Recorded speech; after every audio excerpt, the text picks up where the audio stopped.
Hello students, let us complete photoperiodism from study board. There are some additional points, right?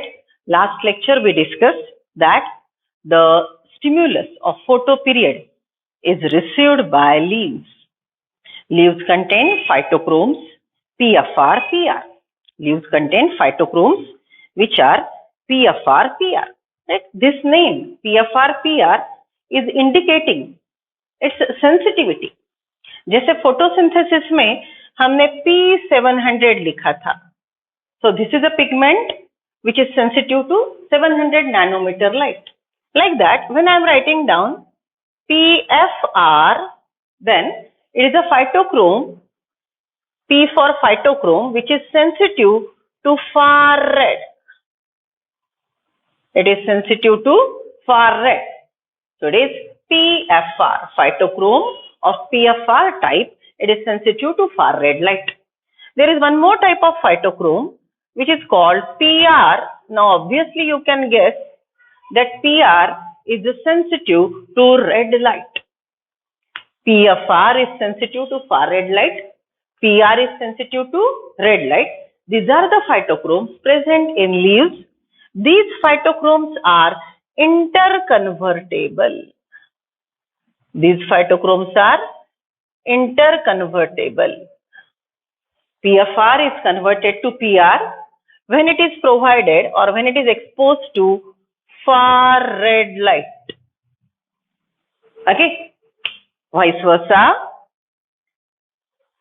PR is converted to PFR when it is exposed to red light. When it is exposed to red light.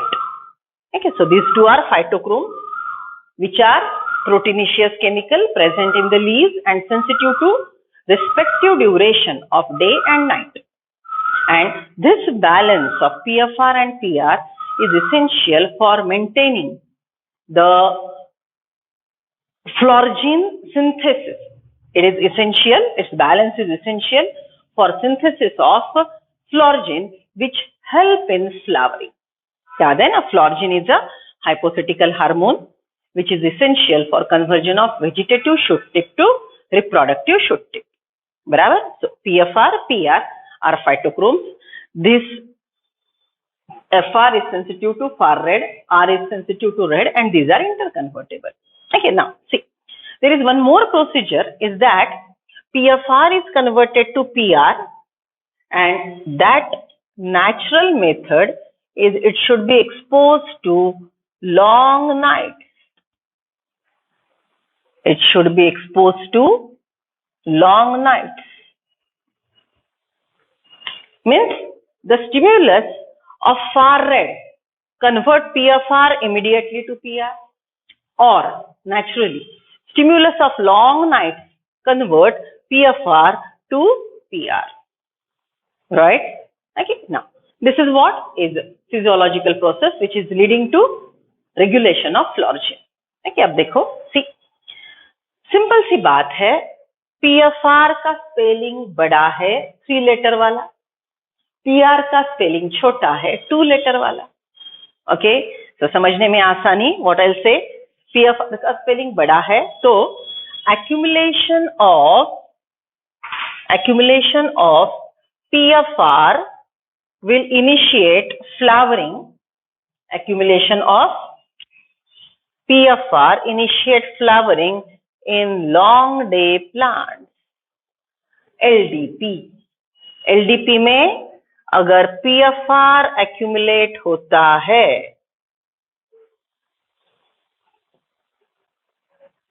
अगर PFR accumulate होता है, accumulation of PFR leads to flowering. तो ध्यान में रखने का जुगाड़ क्या सिखाया मैंने? लॉन्ग डे प्लांट में लॉन्ग PFR एक्यूमुलेट हुआ, long spelling, long day plant में लॉन्ग PFR अगर एक्यूमुलेट हुआ तो फ्लावरिंग होगा. राइट? उससे उल्टा क्या होगा? What is opposite of this? If I said short day plant में शॉर्ट स्पेलिंग PR अगर एक्यूमुलेट होता है शॉर्ट डे प्लांट में अगर PR एक्यूमुलेट होता है तो it will help plant for flowering. समझ रहे हो? सिंपल सी बात, बड़ा स्पेलिंग छोटा स्पेलिंग। अब ऐसा क्यों बोल रही हूं मैं? आंखों से दिखता है ना PFR 3 लेटर। बड़ा spelling accumulation in long day plant leads to flowering. छोटा spelling PR accumulation in short day plant leads to flowering. Isn't it simple? Okay, so this conversion is requiring stimulus, and those stimulus are either far red light or long nights. Clear? Right? Okay, अब देखो ये इतने diagram पे कुछ मैं questions पूछ रही हूँ आपको, इतने डायग्राम के कुछ क्वेश्चन पूछ रही हूँ कि which plant part receives photoperiodic stimulus? बोलो। Leaves. Very correct. Right? In leaves, which protein help in receiving the stimulus? Which protein help in receiving the stimulus? It will be phytochrome. Very correct. Which two types of phytochromes do you know? PFR, PR. Very correct. Right? Okay. Which phytochrome is sensitive to far red light? PFR. Right? When PR is exposed to red light, it is converted to, when PR is exposed to red light, it is converted to PFR. Exposure of PFR to dash light, exposure of PFR to dash light synthesizes PR. It will be far red. Okay. Naturally, which stimulus is required by PFR for the formation of PR? Naturally, which stimulus is required by PFR for the formation of PR? It will be long night. Right? समझ रहे हो? Now tell me. Okay. Which pigment should accumulate in long day plant for flowering? Long day plant, accumulation of PFR for flowering. In short day plant, the accumulation of dash pigment leads to flowering. It will be PR. In short day plant, which chemical should accumulate? PR. बराबर? Right? Okay, चलो अब देखो थोड़ा आगे next level के question. If PFR is accumulated in short day plant, will it flower? If PFR is accumulated in short day plant, will it flower? No. Short day plant में PFR accumulate हुआ तो flowering नहीं होगा. Short day plant में PR accumulate हुआ तो ही flowering होगा. Right? So accumulation of PFR stops flowering in short day plant. Accumulation of PR inhibits flowering in long day plant. एक step आगे जाके सब सोच पा रहे हो ना? और एक question. Now listen. See what I said. Short day plant को, okay, short day plant needs which stimulus so that it will go for flowering? Short day plant में कौन सा स्टिम्युलस दिया जाना चाहिए? शॉर्ट डे प्लांट को कौन सा स्टिम्युलस दिया जाना चाहिए ताकि वो फ्लावरिंग प्रमोट करेगा? तो शॉर्ट डे प्लांट को या तो फार रेड दे दो या फिर लॉन्ग नाइट्स दे दो। शॉर्ट डे प्लांट को फार रेड दे दिया तो PFR will be converted to PR, it will flower. या फिर शॉर्ट डे प्लांट को लॉन्ग नाइट्स अगर देते रहे, 2, 4, 5 long nights, inductive cycle, proper inductive cycle अगर देते रहे तो PFR will be converted to PR and accumulation of PR leads to flowering. Accumulation of PR will lead to flowering. समझ रहे हो? राइट? ओके, चलो। सो exposure of far red light induces flowering readily in which plant? Okay, कौन से plant को far red का exposure दिया तो वो इमीडिएटली फ्लावर करेगा? Okay, it will B short day plant. Short day plant को फार रेड दिया तो पीआर एक्यूमुलेट होता है, accumulation of PR causes flowering in short day plant. Right? Okay. Long day plant is in non-flowering stage. Which phytochrome is accumulated? Long day plant is in non-flowering stage. Which phytochrome is accumulated? PR. Long day plant is ready to flower. Which phytochrome is accumulated? PFR. Long day plant को कौन सा light दिया तो वो immediate flower करेगा? It will be red. Long day plant को red light दिया तो PR will be converted to PFR and accumulation of PFR will help in flowering. समझ रहे हो? राइट? तो देखो कितनी छोटी सी डायग्राम है और हमको कितने सारे प्रकार के MCQ का आंसर दे रही है. Okay, so this is what is basic. This is what is basic of conversion of PFR and PR, which leads to flowering. Right? Okay, now listen. See, these diagrams are drawn in state board book. This one column is 24 hours. This one column means 24 hours. 24 hours में ये critical light period है. ये short day plant का ये critical light period, बराबर. ये photo inductive 1 cycle है 24 hours. ये फोटो इंडक्टिव 1 साइकिल को राइट हमने अगर ऐसे डिवाइड किया, look at this. What is this shaded part? This shaded part is dark period and unshielded part is light period. This shaded part is dark period, that is unshaded part, that is light period. बराबर, right? So this is dark period, this is light period, this is total 24 hours. ये एक photo inductive cycle में हमने short day plant को critical light period से कम, ये देखो light period लिखा है, क्रिटिकल लाइट पीरियड से कम लाइट दिया, राइट? तो वो क्या होगा? फ्लावरिंग करेगा. Are you getting the diagram? This is total 24 hours, one photoinductive cycle. For this particular short day plant, critical light period is this much, right? So इसको ये शॉर्ट डे प्लांट है तो critical light period से कम light उसको देना है. Critical light period से कम उसको लाइट देना है. क्रिटिकल लाइट पीरियड से कम लाइट अगर हमने दिया तो वो फ्लावरिंग करेगा. बराबर. ओके, और एक बात है, ये जैसे क्रिटिकल लाइट पीरियड है, देखो यहां से यहां तक ये क्रिटिकल लाइट पीरियड, तो यहां से यहां तक ये वाला isn't it critical dark period है. ये ऊपर का ये पार्ट क्रिटिकल लाइट पीरियड है, नीचे का क्रिटिकल डार्क पीरियड है. सो शॉर्ट डे प्लांट को क्रिटिकल लाइट पीरियड से कम लाइट पीरियड चाहिए. शॉर्ट डे प्लांट को क्रिटिकल डार्क पीरियड, ये जो क्रिटिकल डार्क पीरियड है इससे ज्यादा डार्क पीरियड चाहिए. So isn't it short day plant require long night, so they are called long night plant.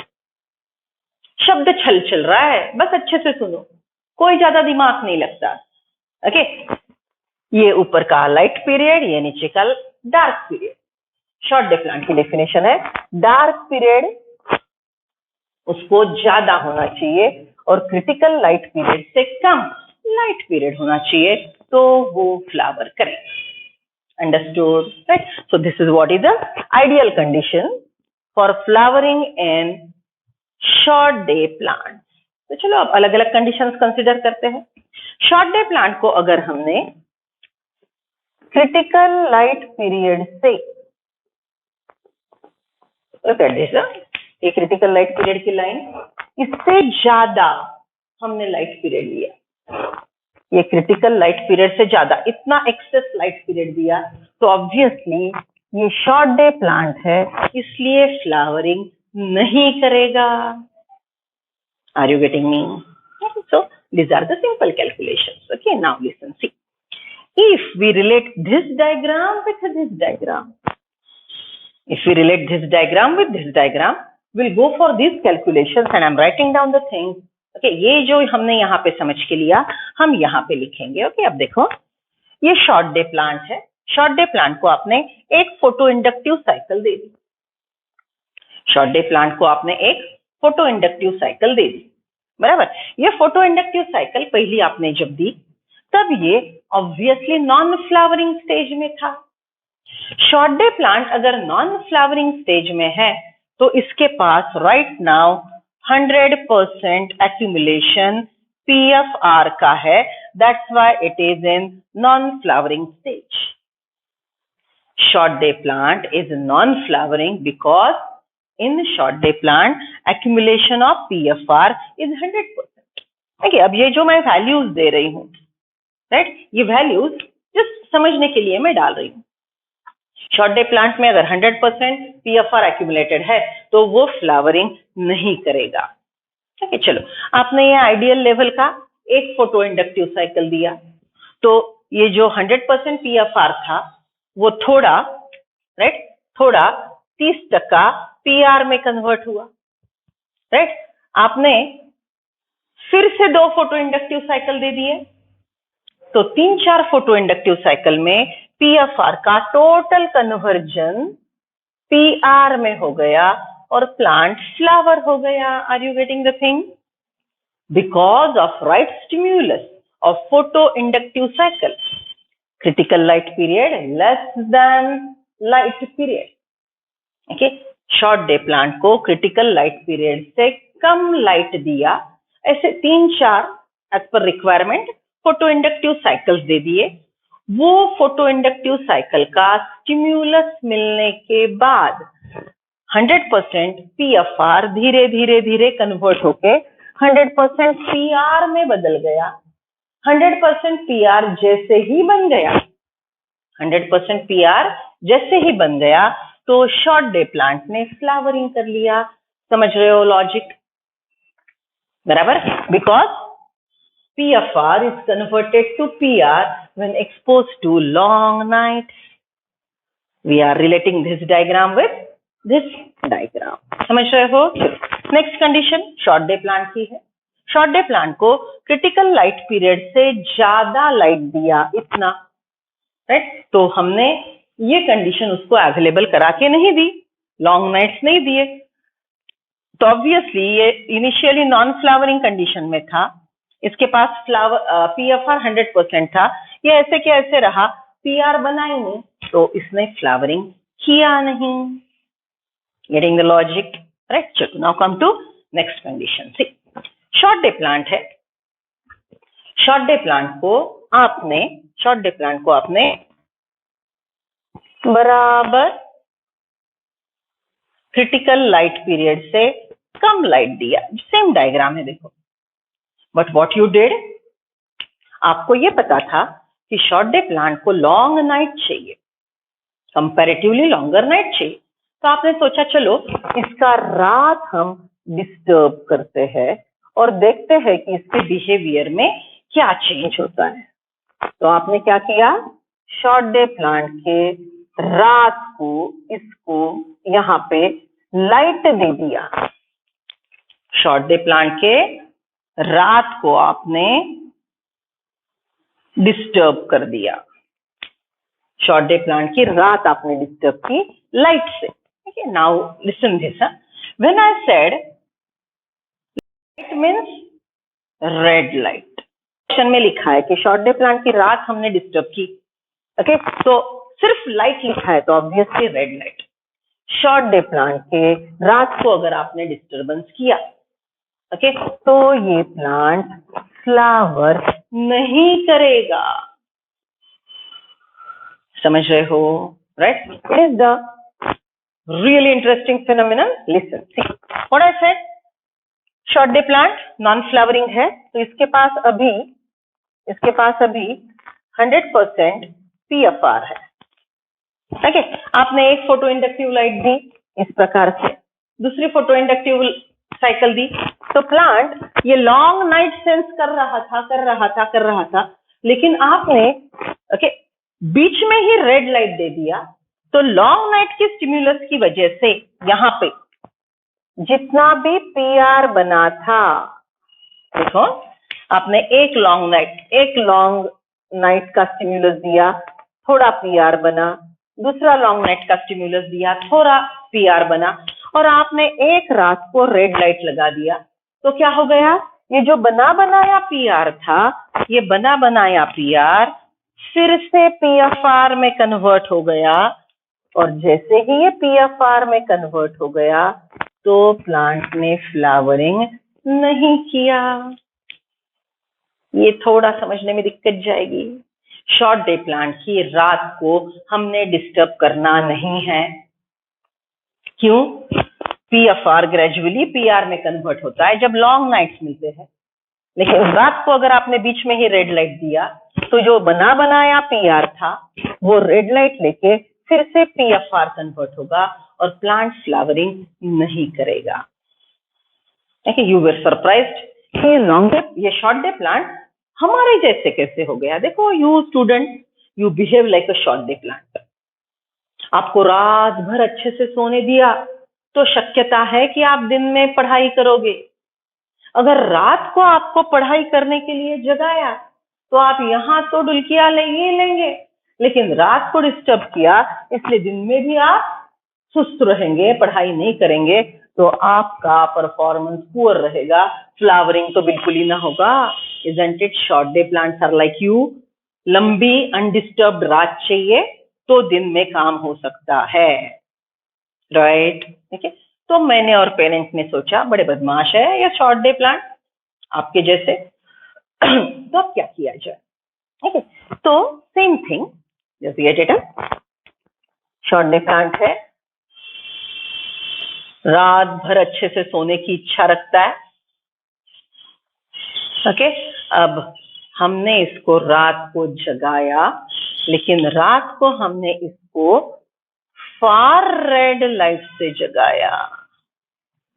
यहाँ पे कौन सा लाइट दिया हमने? Far red. तो कैसी गड़बड़ हो गई? देखो अच्छे से देखो, ये प्लांट है अभी 100% इसके पास पीएफआर है। शॉर्ट डे प्लांट के पास 100% पीएफआर है, वो नॉन फ्लावरिंग है। अभी थोड़ा थोड़ा पीआर बन रहा है, एक लाइट दे दिया, दूसरा फोटो इंडक्टिव साइकिल दे दिया। आपने जैसे ही इसको फार रेड दिया, PFR is readily converted to PR and the plant flower. Are you getting my point? Short day plant की रात डिस्टर्ब करना दिक्कत नहीं है, रात कौन से लाइट से डिस्टर्ब की, that is important. Short day plant की रात अगर हम रेड लाइट से डिस्टर्ब करते हैं तो उसके पास फिर से पीएफआर बनेगा तो फ्लावरिंग नहीं होगा।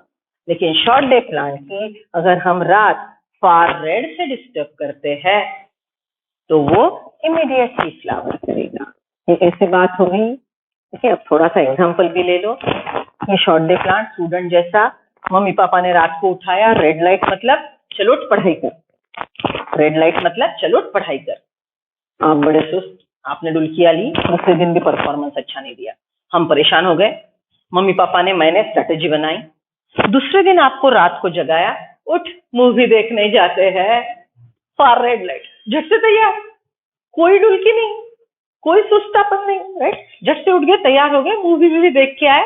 लॉकडाउन के बाद बहुत अच्छी मूवी मिली देखने को, राइट? ओके, तो अच्छी मूवी देख के आ गया, रात में भी आपने डुलकियां नहीं ली, मूवी देख के फ्रेश हो गए, तो दूसरे दिन भी आपका परफॉर्मेंस अच्छा रहा। तो देख रहे हो आप कितने बदमाश हो। आपको रात को पढ़ाई के लिए उठाया तो डुलकियां मारते हो, रात को मूवी के लिए उठाया तो डुलकियां नहीं मारते हो। Same thing, short day plant को रात को अगर रेड लाइट दिया, ओके, तो ये फ्लावरिंग नहीं करता। रात को अगर फार रेड दिया, ये झट से फ्लावरिंग करता है। So disturbing night is not the issue. Which light is disturbing the dark period matters a lot. Clear with the thing, right? Okay, अब और एक गम्मत और एक मजा सुनो। देखो, आपको रात को उठाया, चलो मूवी देखने जाते हैं, आप झट से तैयार हो गए। जैसे ही आप तैयार हो गए, फिर मम्मी पापा ने बोला चल पढ़ाई के लिए बैठ, red light. Short day plant की रात डिस्टर्ब की, फार रेड लाइट का 1 घंटा दिया, फिर रेड दिया। ओके, जैसे ही रेड दिया फिर से पीएफआर बन गया, तो प्लांट फ्लावरिंग नहीं करेगा। Are you getting the point? See, first stimulus is of far red light, second stimulus of red light. पहला स्टिम्युलस फार रेड दिया तो जितना पीएफआर था पीआर बन गया, फ्लावरिंग की तैयारी शुरू हो गई। लेकिन झट से आपने रेड दिया तो जितना पीआर बना था वो फिर से पीएफआर बन गया, ये दूसरे स्टिम्युलस की वजह से। सो अगर आप ऐसे फ्रीक्वेंट स्टिम्युलस देते हो, far red red, far red red, अगर फ्रीक्वेंट स्टिम्युलस देते हो तो अंत वाला स्टिम्युलस पे ध्यान देना है, पहले स्टिम्युलस एमसीक्यू में हम निग्लेक्ट करेंगे। शॉर्ट डे प्लांट को लास्ट स्टिम्युलस अगर रेड लाइट का है तो वो फ्लावरिंग नहीं करेगा। शॉर्ट डे प्लांट को अगर लास्ट स्टिम्युलस अगर फार रेड का है, राइट, तो वो इमीडिएटली फ्लावर करेगा, because accumulation of PR induces flowering in short day plant. Right? Please write down the things. It's very important.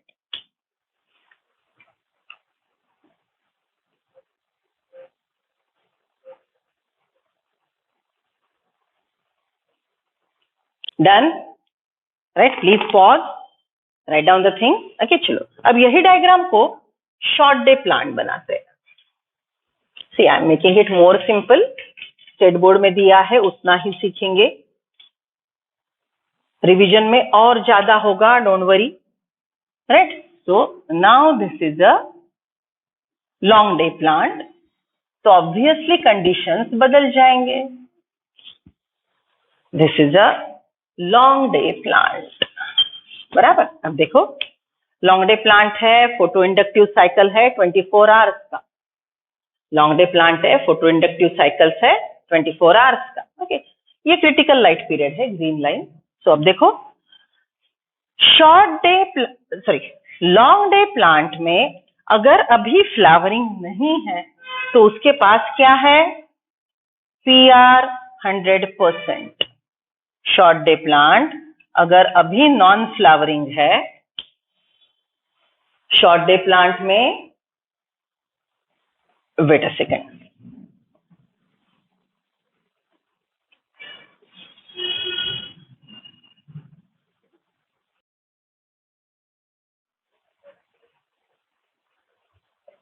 हाँ, let us start with long day plant. Long day plant है, ये एक photo inductive period है, photo inductive cycle है, right. उसके पास long day plant अभी non flowering है तो उसके पास PR एक्यूमुलेटेड होना चाहिए।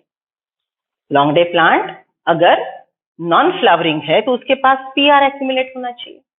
लॉन्ग डे प्लांट को आपने क्रिटिकल लाइट पीरियड से कम लाइट दिया तो ऑब्वियसली बाय डेफिनेशन ये फ्लावरिंग नहीं करेगा। Long day plant require light more than critical light period, then only it will flower.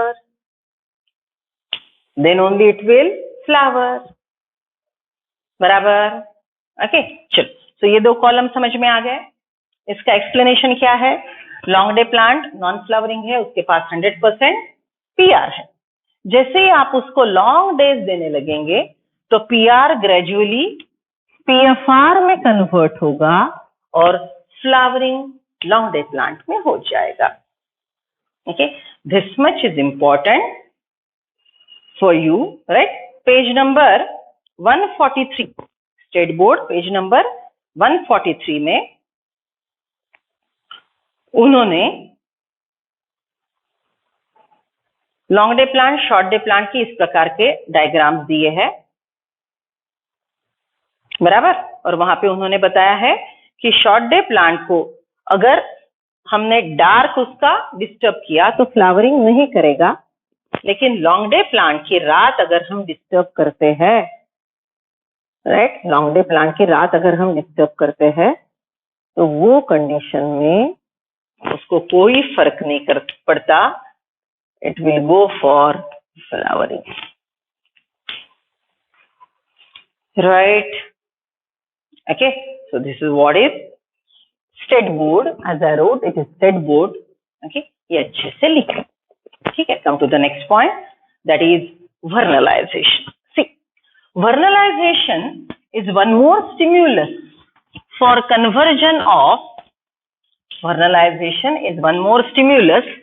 for conversion of vegetative growth to reproductive growth. Right? Vernalization की वजह से एक हार्मोन बनता है वर्नैलिन। वर्नलाइजेशन की वजह से एक हार्मोन बनता है वर्नैलिन, और वर्नैलिन की वजह से फ्लावरिंग स्टिमुलस मिलता है। देखिए, लास्ट लेक्चर में मैंने आपको एक पूरा ऐसा डायग्राम ड्रॉ करके दिया था कि प्लांट को vegetative growth to reproductive growth के लिए इंटरनल हार्मोन का सपोर्ट चाहिए, मिनरल्स चाहिए। अलॉन्ग विद दैट कुछ प्लांट को फोटोपीरियोडिक स्टिमुलस चाहिए, और कुछ प्लांट को फोटोपीरियोडिक स्टिमुलस के साथ साथ वर्नलाइजेशन का भी स्टिमुलस चाहिए। Vernalisation is cold temperature treatment given to the plant. Vernalisation is a cold temperature treatment given to the plant. Plant की रिक्वायरमेंट क्या है कि उसको जिंदगी में कहीं ना कहीं कोल्ड टेम्परेचर का स्टिमुलस मिले। वो स्टिमुलस उसको मिल गया तो वो वर्नैलिन का प्रिकर्सर बना के रखेगा। देखो, vernalin is a hormone essential for flowering, बराबर। तो सी, ये प्लांट का लाइफ साइकिल है, राइट। यहां से यहां तक समझ लो, इसकी है ये वेजिटेटिव ग्रोथ, राइट। एक पर्टिकुलर एज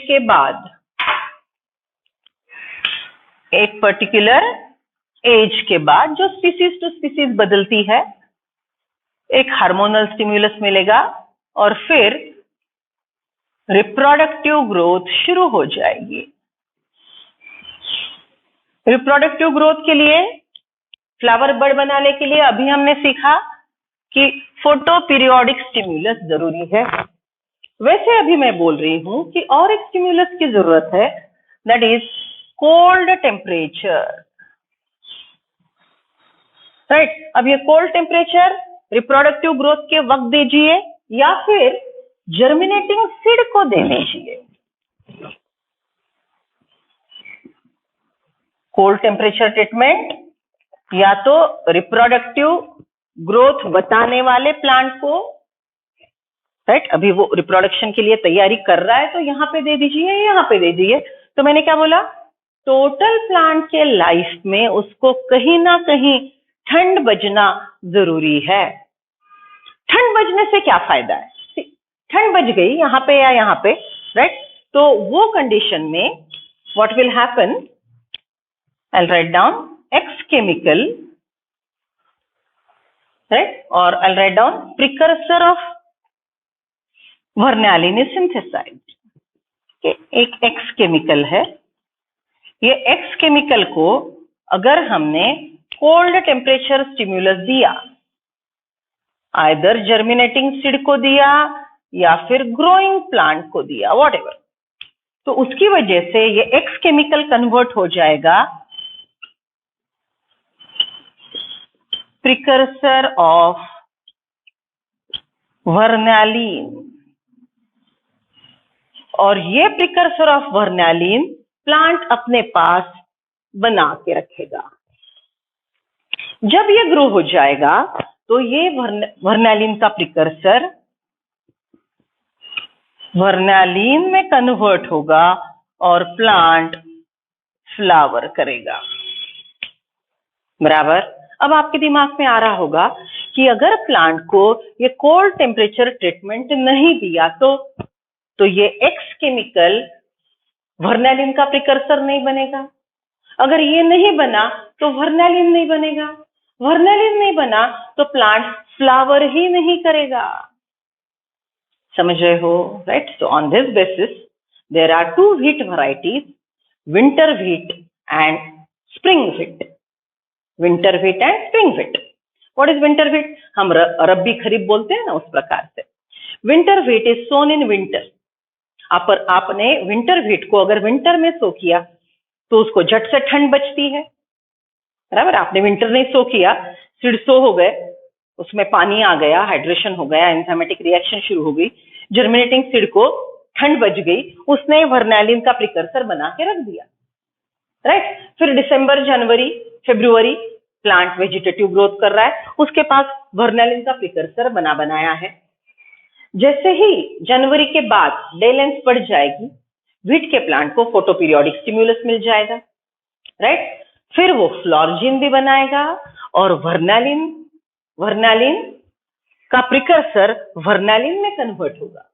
तो प्लांट के पास फ्लोरजिन भी आ गया, वर्नैलिन भी आ गया, फ्लावरिंग करने वाले तीनों हार्मोन उसने बना लिए, तो विंटर व्हीट ने झट से फ्लावरिंग कर लिया।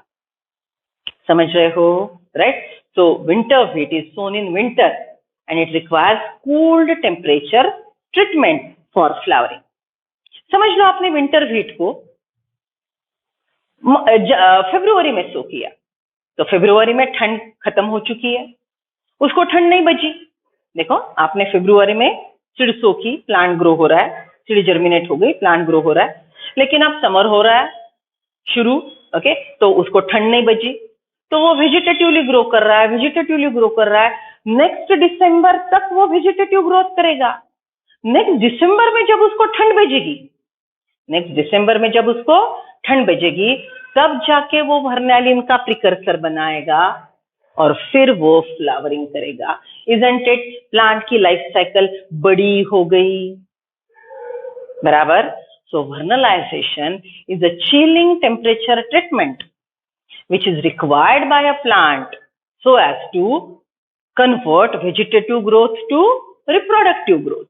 If that cool temperature treatment is not given to the seed, the plant will remain vegetative and its lifespan will go on increasing, right? Okay. तो अगर आपने बड़ा लाइफ स्पैन वाले क्रॉप प्लांट को, बाइनियल प्लांट को annual में convert करना है, बाइनियल जो लाइफ साइकिल 2 साल में कंप्लीट करता है, एनुअल जो लाइफ साइकिल 1 साल में कंप्लीट करता है, तो लंबे लाइफ साइकिल वाले प्लांट को अगर आपने वर्नलाइजेशन का ट्रीटमेंट आर्टिफिशियली दे दिया तो वो जल्दी फ्लावर करता है। तो एग्रीकल्चर में वर्नलाइजेशन का बहुत ज्यादा इंपॉर्टेंस है।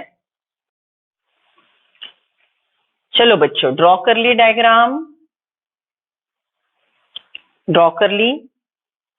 डिटेल में जब रिवीजन के टाइम तो I will explain lot of things, वहां पे उस पे 2-3 शब्द भी बोल के रख रही हूं, vernalization, devernalization, revernalization, process of vernalization, okay. तो ये बाकी सब डिटेल्स में हमको रिवीजन में देखना है। Right now meaningful but relating NCERT as well as state board, okay. चलो, तो ये डायग्राम में अब मैंने 2 एडिशनल बातें की है। I have added winter wheat and winter wheat sown in winter and winter wheat sown in spring। मतलब वर्नलाइजेशन एक्चुअली एग्रीकल्चर में जो अभी हमने बोला कि प्लांट का लाइफ स्पैन कम करता है, अर्ली मैच्योरिटी इंड्यूस करता है, और उसकी वजह से हम 1 साल में ज्यादा crops, number of crops we can take, and obviously more the number of crops we take, more will be the yield. So we are having mainly 2 wheat varieties, winter wheat and spring wheat. According to name, winter wheat is sown in winter and spring wheat is sown in spring, that is before summer. Winter wheat and spring wheat. Okay.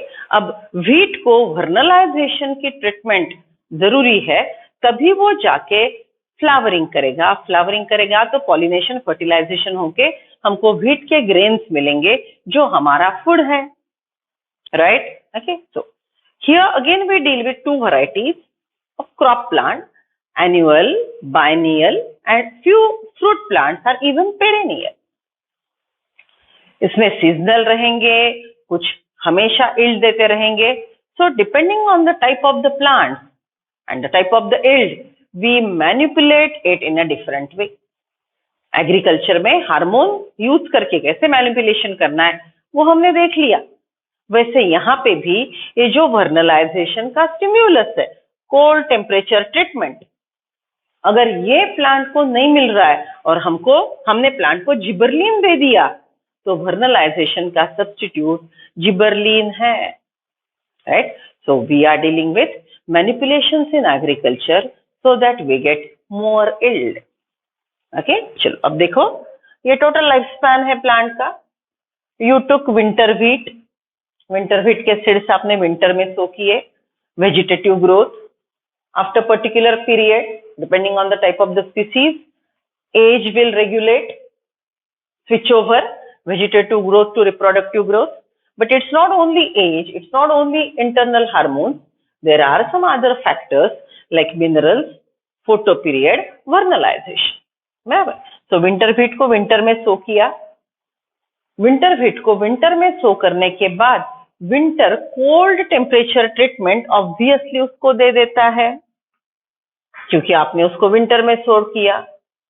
अब देखो, winter में जब वो baby plant था, germinating seedling था, उसको ठंड बच चुकी। That cold temperature stimulus converted one X chemical to precursor of vernalin which is there with a plant growing showing vegetative growth. Plant will grow for 3-4 months, right. तो जैसे ही जनवरी आएगा, आपने विंटर में सो किया था, जनवरी फरवरी में डे लेंथ बढ़ जाएगी तो इसको फोटोपीरियोडिक स्टिमुलस मिलेगा। तो एज फोटोपीरियोडिक स्टिमुलस से रिप्रोडक्टिव ग्रोथ शुरू हो गई। इसने वर्नैलिन का प्रिकर्सर पहले ही बना के रखा था, क्योंकि इसको बचपन में ही कोल्ड टेम्परेचर ट्रीटमेंट मिल चुका था, बचपन में when it was baby plant, right. Okay, so see now the plant is completely ready to flower. It will flower, undergo the process of fertilization, right? And the yield is green, so we'll harvest the yield. So ये plant का life span winter to around summer रहा, right. लेकिन अब एक छोटी सी बात आपको बोल देती हूँ। If this winter wheat is sown in temperate regions, then in December there is heavy snowfall. ये विंटर व्हीट जब आप नवंबर में सो करते हो, दिसंबर जनवरी में हेवी स्नोफॉल हो गया तो ये यील्ड को बड़ा प्रॉब्लम होता है, right. So those farmer develop this method of artificial vernalization, right. Okay, तो नेक्स्ट हम रिवीजन में ये सब बातें सीखेंगे, ठीक है। विंटर व्हीट को समझ लो आपने, वो विंटर का डैमेज अवॉइड करने के लिए आपने समर में सो किया। Winter wheat is sown in spring, right, March में सो किया। तो अब ठंड बीत चुकी थी, ओके। ये प्लांट को, बेबी प्लांट को अभी ठंड बची नहीं, तो ये वेजिटेटिव ग्रोथ करेगा, राइट। ये वेजिटेटिव ग्रोथ करेगा, इसको कूल टेम्परेचर ट्रीटमेंट मिला ही नहीं, ये वेजिटेटिव ग्रोथ करते रहेगा, बराबर। ये कोल्ड टेम्परेचर ट्रीटमेंट आगे वाले का है ना। अब जब नेक्स्ट नवंबर आएगा तब जाके इसको यहाँ पे कोल्ड टेम्परेचर ट्रीटमेंट मिलेगा, ओके। तो देखो, पूरा 6 महीना आपके फार्म में सिर्फ घास बढ़ रही थी, you are not getting yield, okay. फिर दिसंबर में ठंड बची, फिर नेक्स्ट जनवरी में इसको फोटोपीरियोडिक स्टिमुलस मिला और तब जाके आपने यील्ड हार्वेस्ट किया। Isn't it? Sowing winter wheat in spring is a very long game. It keeps your farm occupied, goes on increasing your investment, labor, pesticide, fertilizer, everything. But this yield is nice. Okay? इसमें खर्चा ज्यादा है, मेहनत ज्यादा है, लेकिन yield ज्यादा अच्छी है। तो साइंटिस्ट ने ये दोनों मेथड को कंपेयर किया, तब जाके उनको पता चला कि विंटर व्हीट को अगर विंटर में सो करते हैं तो तभी ठंड बच गई, लेकिन विंटर व्हीट को अगर हमने स्प्रिंग में सो किया तो उसको ठंड बचने के लिए वेट करना पड़ेगा till next winter season, that is November December. तो क्या हम ऐसा कर सकते हैं कि ये सीड को आर्टिफिशियली ठंड बचा दे, artificial vernalization. It can be even by gibberellin और आर्टिफिशियल कोल्ड टेम्परेचर ट्रीटमेंट। अब artificially treated, artificially vernalized plant, winter wheat artificially vernalized. अगर आपने विंटर व्हीट को, वर्नलाइज्ड प्लांट को स्प्रिंग में सो किया तो उसने आपने उसको ठंड बचा दी थी, तो उसके पास वर्नैलिन का प्रिकर्सर ऑलरेडी था। तो ऐसे प्रिपेयर्ड प्लांट ने वेजिटेटिव ग्रोथ की, रिप्रोडक्टिव ग्रोथ की और झट से आपको इल्ड दे दिया। समझ रहे हो? So artificial vernalization can be given by cold temperature treatment and the lifespan of the plant will reduce. It will mature early. It will give more yield. So this is what is vernalization. Right? Okay. चलो अब NCERT में जो points दिए हैं वो देख लेते हैं। Come to page number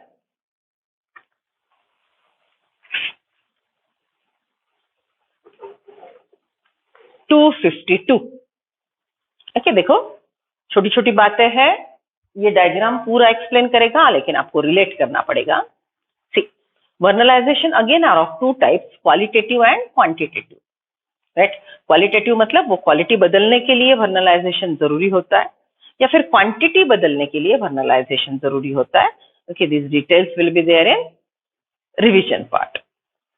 There are plants for which flowering is either qualitatively or quantitatively dependent on exposure to low temperature. Plant का flowering करना qualitative or quantitative duration of low temperature is regulating. This phenomenon is called vernalization or yarrowization. It prevents precocious reproductive development late in growing season. It prevents precocious reproductive development late in growing season and enable the plant to have sufficient time to reach maturity.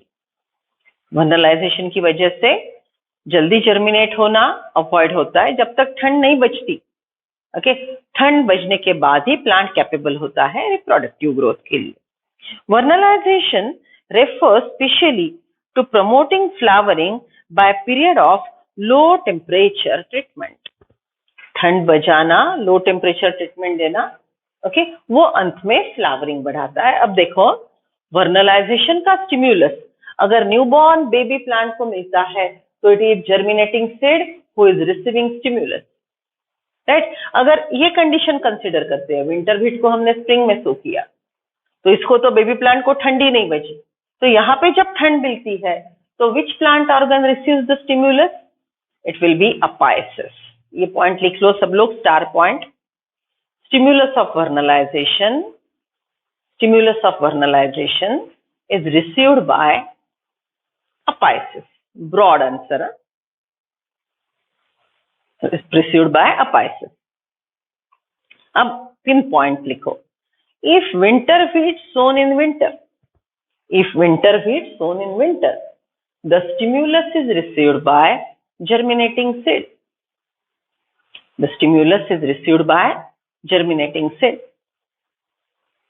अब इसका stimulus लिखेंगे। If winter wheat is sown in spring, next point. If winter wheat is sown in spring, then the stimulus is received by shoot apices. Broad answer apices. Right? कब sow किया, क्या किया, कुछ नहीं detail बताया, तो broad answer apices. Winter heat को winter में सो किया तो cold temperature stimulus is received bye germinating seed. Winter heat को अगर स्प्रिंग में रिसीव किया तो जब ठंड बचती है तब वो प्लांट ग्रोन होता है, तो stimulus will be received by apices, shoot apices. Right? Okay, some important food plant, wheat, barley, rye, have two kind of varieties, winter and spring. Winter wheat, spring wheat, तसे barley के भी winter और spring, okay, rye के भी winter और spring, ऐसे variety होते हैं, रब्बी खरीफ।